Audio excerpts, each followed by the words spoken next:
And altars were often built to commemorate encounters with God that had a profound impact in somebody's life. For instance, as we have said in Abraham, God had appeared to him and the message he gave him had an impact in his life. So this place where he had an encounter with God, it was a place for remembering because God had made a covenant with him. So when God has done something great in our lives or something that has an impact in our lives, the recipients of God's mighty acts often do not want to forget. So they will build an altar, which we call a place for remembering, on the spot where they had God have this impact on them.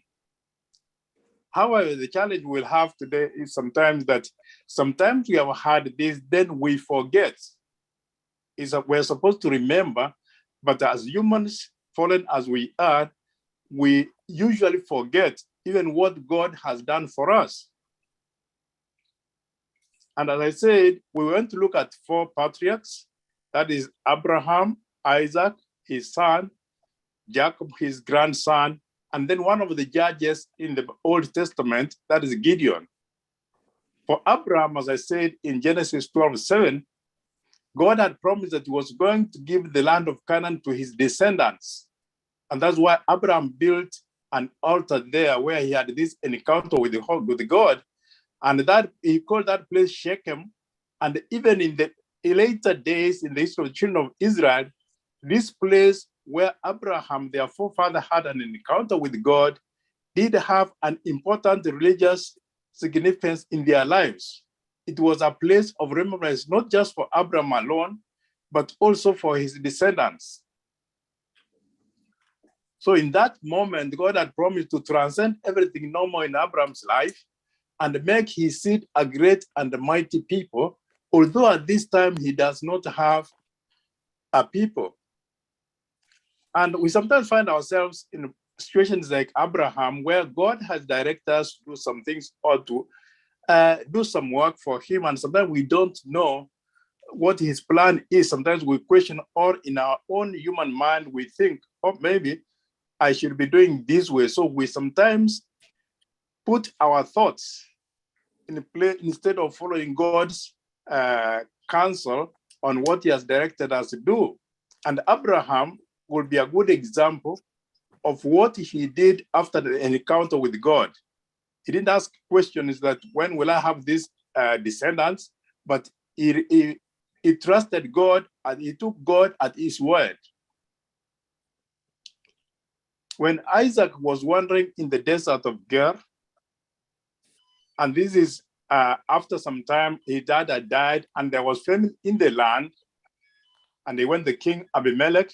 So in the desert, this is where God appears to him, and God told him not to go down to Egypt.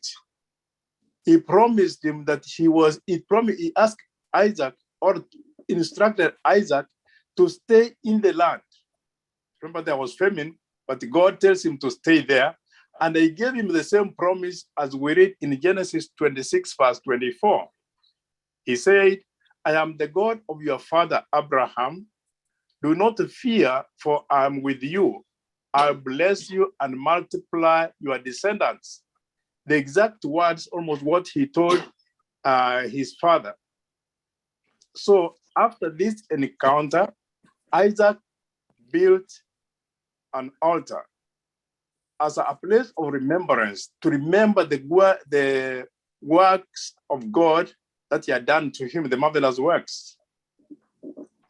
And God had broken through the natural order of Isaac's life to affirm the promise to Isaac's father.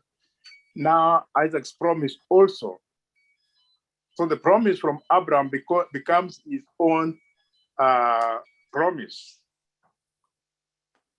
When we read in the book of Genesis 35, verse 3, it's about Jacob. Jacob is running away from his brother because he has cheated his father, and cheated his brother. So as he's running desperate, going to his uncle's place, he has an encounter with God. It's unusual in that, I mean, it's surprising because I don't know what was in Jacob's mind, because having done what he did, he might have felt forsaken or even has committed a sin, and maybe he might have felt that God was not with him anymore. But God still appeared to him. And these are follow-up from the promise that God had made to Abraham and Isaac. And at that point, when God appeared to him, Jacob built an altar in that place. And the place is actually called Bethel.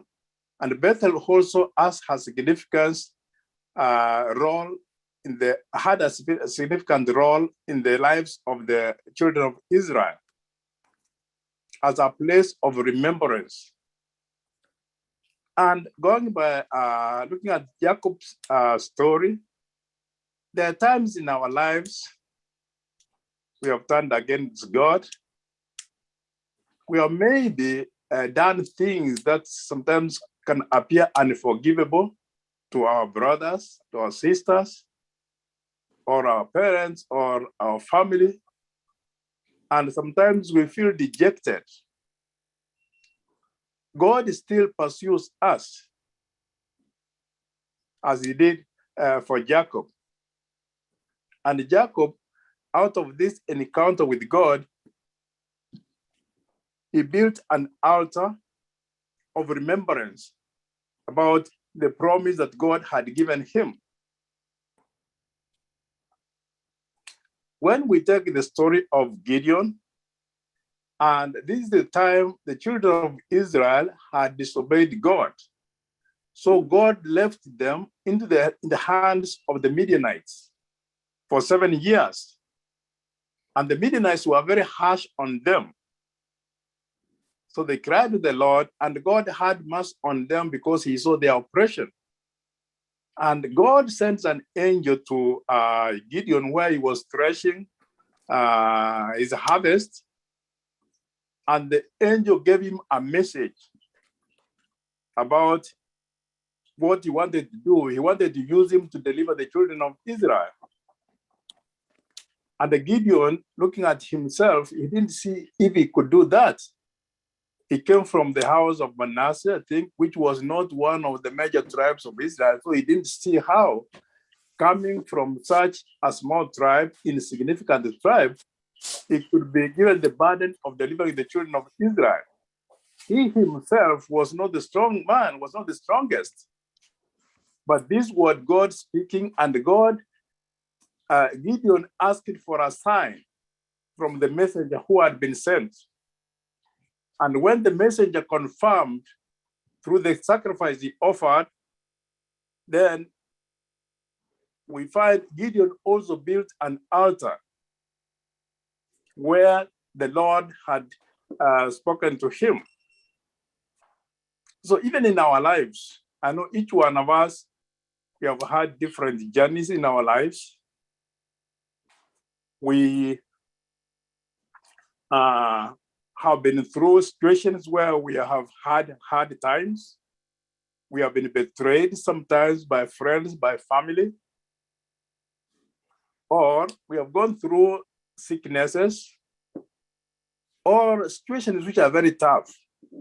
But God, being faithful as he has been, he has seen us through. What have we done to remember those encounters with God?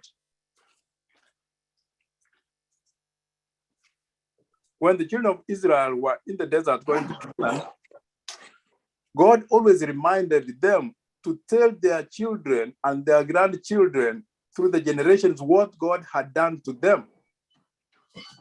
And through sometimes building these altars, it became as a reminder that they will be able to remember what God had done to their forefathers and the promises he had made to them.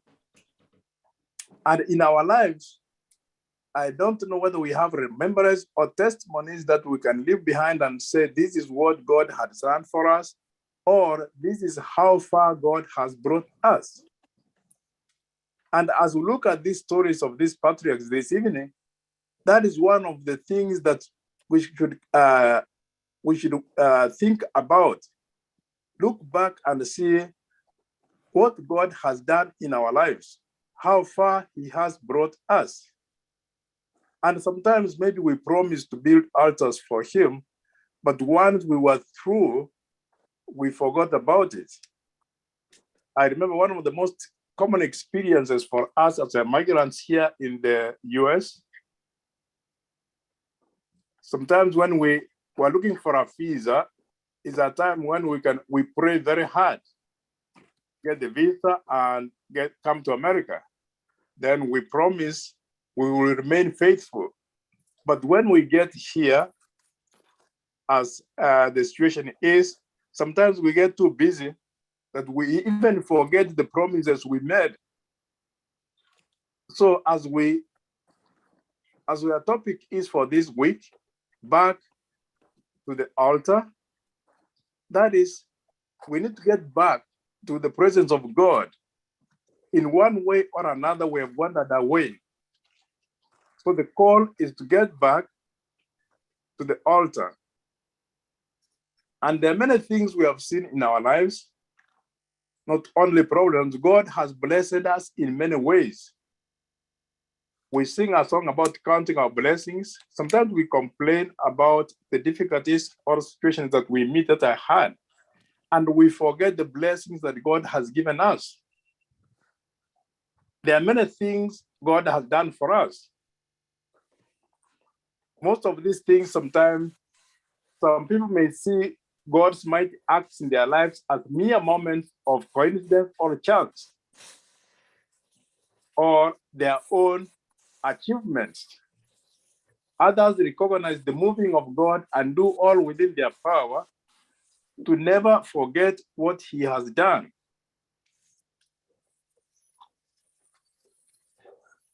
And there is an added benefit to the effort when we recognize what God has done for us. Future travelers along life's journey are blessed by the altar set up by believers. I did mention about Shechem and Bethel. These were places where Abraham and Jacob had put altars, but it became like a guide for future travelers, that is their descendants, about what had done to them. So Abraham set up a worthy example. His life was of prayer. Wherever he pitched his tent, close beside, he set up his altar, and calling all within his encampment to the morning and evening sacrifice. When his tent was removed, the altar remained.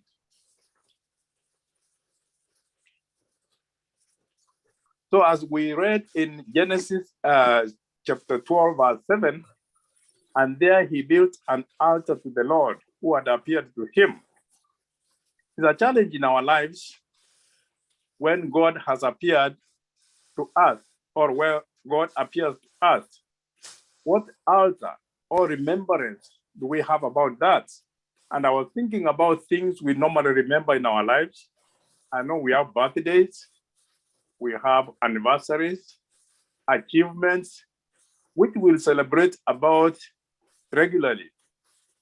But when it comes about the mighty works of God that He has done in our lives, I was asking myself, have we done anything to remember those encounters? And the reading we've had this evening is challenging us on the same, that we should have places of remembrance, or do things in remembrance of what God has done for us.